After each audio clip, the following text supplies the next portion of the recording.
Europe 1 Soir, Nicolas Poincaré.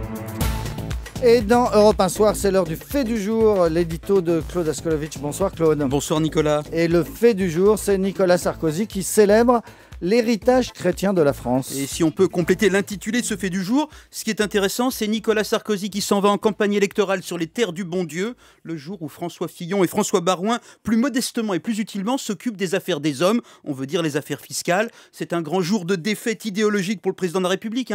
Fin du bouclier fiscal, sa grande réforme, le cœur de la doctrine, jamais il ne céderait là-dessus. C'est terminé, mais Nicolas Sarkozy a laissé le boulot et le requiem au Premier ministre. Lui, il est allé au Puy-en-Velay parler de la grande histoire, parler de grands symboles. On est loin de ce président de quinquennat qui devait gouverner directement. On est très loin aujourd'hui de la promesse sarkozienne. Sauf que Claude Askolovitch, Nicolas Sarkozy qui parle de religion, ce n'est pas nouveau. Oui, ce n'est pas nouveau, et non, parce qu'il n'en a pas toujours parlé comme ça.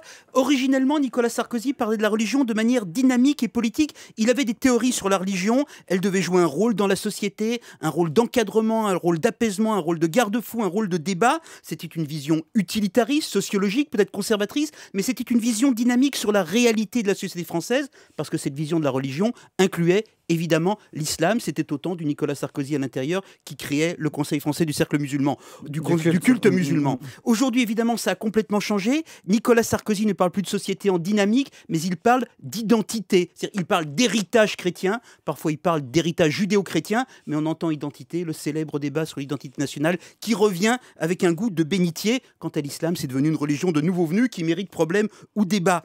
Ça, c'est la différence. Et puis, constant de Nicolas Sarkozy qui pose des questions aujourd'hui. Il y a un style constant, là c'est vrai, du président de la République. Il parle toujours comme s'il menait un combat. Aujourd'hui, qu'est-ce qu'il a dit ?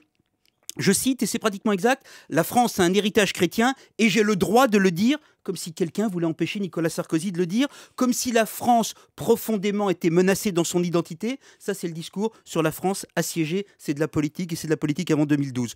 Dernière chose, et c'est très curieux, Nicolas Sarkozy, quand il parle de spiritualité, emploie des mots qui sont assez plats. Je le cite encore, « L'héritage chrétien de la France est magnifique ». Magnifique, c'est un mot de guide touristique. C'est pas du tout la colère chrétienne, Bernanos, la lutte contre les injustices, chasser les marchands du temple. C'est pas ça du tout. Magnifique, on dit ça quand on trouve que les vitraux sont plutôt sympathiques et jolie à la cathédrale de Chartres. Donc, oui, mais d'ailleurs, c'est un peu ce qu'il voulait dire, d'ailleurs, parce qu'il était venu visiter une cathédrale. Mais enfin, poursuivons.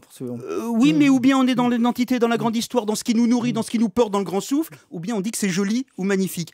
Cette impression d'étrangeté, pour être juste avec le chef de l'État, ce n'est pas seulement quand il parle de christianisme. Il y a quelques jours, Nicolas Sarkozy était au dîner du CRIF, Conseil représentatif des institutions juives de France. Il était dans sa logique, héritage judéo-chrétien. Et là, pour montrer aux juifs français qu'ils font partie de l'identité de la France, il a évoqué un grand penseur juif de l'histoire de France, penseur juif du Moyen-Âge qui vivait à Troyes, qui était à la fois talmudiste et vigneron. Il s'appelait Rachi. Mais quand Nicolas Sarkozy a prononcé son discours et tous les assistants ont remarqué et ont tiqué, il a dit Raki. Il a écorché son nom, Raki, avec une connotation orientale et étrangère. C'est plus qu'un lapsus, c'est une étrangeté. Le spirituel n'est pas la culture du chef de l'État, dont la force était d'être un homme politique pour le présent, pour la société. Quand il sort de cette évidence, il y a un effet de colifichet, on dirait presque de marchand du temple électoral.